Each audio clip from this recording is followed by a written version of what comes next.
And then I had a database of victims of the whole of Donbass. I made statistics about that.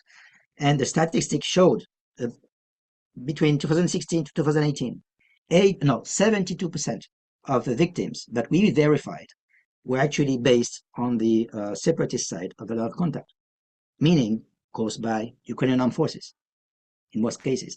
And when we had doubts about who was responsible for the actual cause of injury, I was putting that in a different category, right? Because in some cases, like which I could cases I personally investigated on the Ukrainian control side, some victims found on the Ukrainian control side were, I believe, shot at by Ukrainian forces, not separatist forces. You know, when people are injured by bullets of assault rifle, when they live, 3 kilometers away from a lot of contact, there's a little chance that they are actually injured by a bullet coming from the other side, right? And when you investigate behind it, then you find lots of testimonies of people who say, yes, there was shooting that day, very close, 200 meters away, right? So this is how you could guess, okay, so it was Ukrainian troops shooting here, not separatist troops. But even when there were like cases like, okay, you're not sure where to put them, I would put them in the box of gray zone.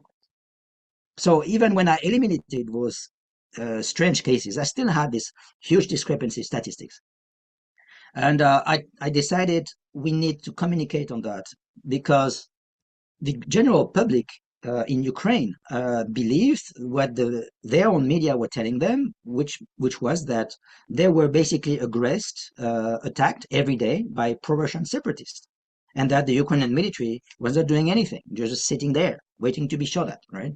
And even President Poroshenko back then in 2018 was saying, we have 10,000 people dead in Donbass back then. He said everything is Russia's fault, and we will never forget that, Russia is responsible for 10,000 victims in Donbass. But when I look at the figures and I see, wait a minute, victims of Russia, are you sure? We have statistics that tend to show otherwise. But the general public in the West also most people don't know that, and believed in that.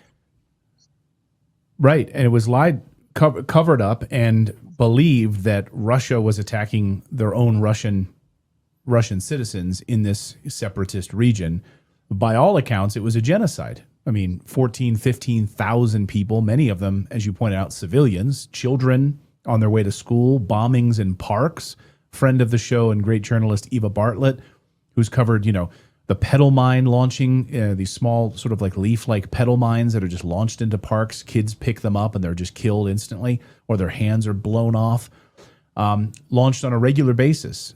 People who have lived there talk about the trajectory of these shells coming in from the Ukrainian direction, and of course ignored by the Western media, I would say across the board. Yeah, I mean, I would myself maybe not use the term genocide, because I think it's a very strong word. It's debatable, let's say. But at least, I mean, what I personally verified. Ethnic cleansing. I mean, the intentional targeting of Russian. I believe for sure. I verified it also.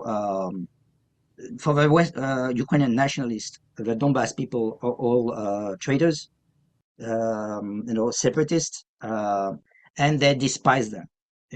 Because it's not only about victims, but we had so many testimonies about, there were checkpoints all around Donbass, military checkpoints, and police checkpoints, National Guard checkpoints all over the place, so especially near the line of contact. So local inhabitants who had to move in and out for various reasons, they were harassed on a regular basis at these checkpoints. We knew it. We collected testimonies about it every single day, all around Donbass. So it was not just, causing injuries, it was the daily humiliation. And in so many different places, local inhabitants hated the Ukrainian armed forces. And if there was an armed forces that they considered occupiers, it was not Russian armed military or the separatists. It was the Ukrainian military.